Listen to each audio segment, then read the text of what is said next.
Dans notre dernière vidéo, nous avons discuté de la signification du prix acheteur, du prix vendeur, du spread et de ce qu'est un swap. Dans cette vidéo, nous allons examiner d'autres définitions clés. La première est le solde.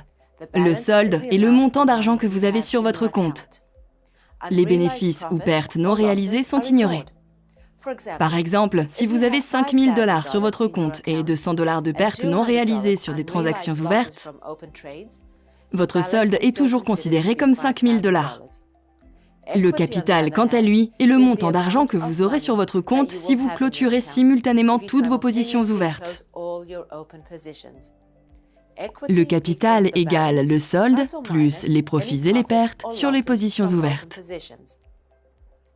Dans l'exemple précédent, votre solde est de 5 000 $, mais votre capital est de 4 800 $.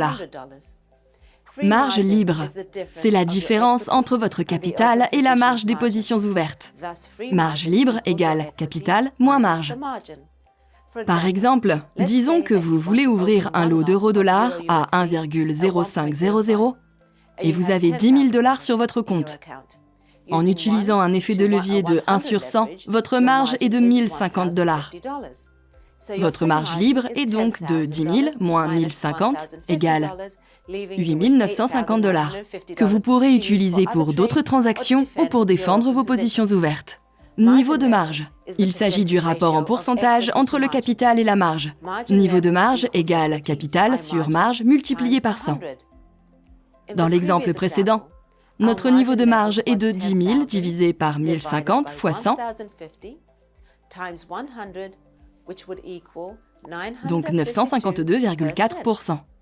Si vos positions ouvertes sont rentables, vos capitaux propres augmentent, de même que votre niveau de marge.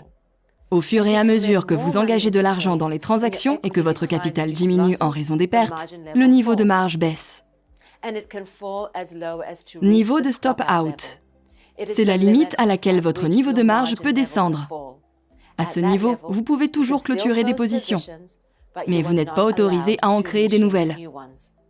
Si le niveau de marge tombe en dessous du niveau de stop-out, vos transactions sont automatiquement clôturées en commençant par celles qui perdent le plus afin de libérer des fonds propres.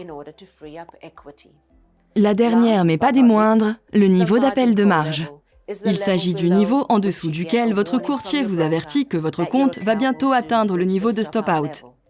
Parfois, les niveaux d'appel de marge et de stop-out sont égaux. Avec cette vidéo, nous avons terminé l'introduction au Forex.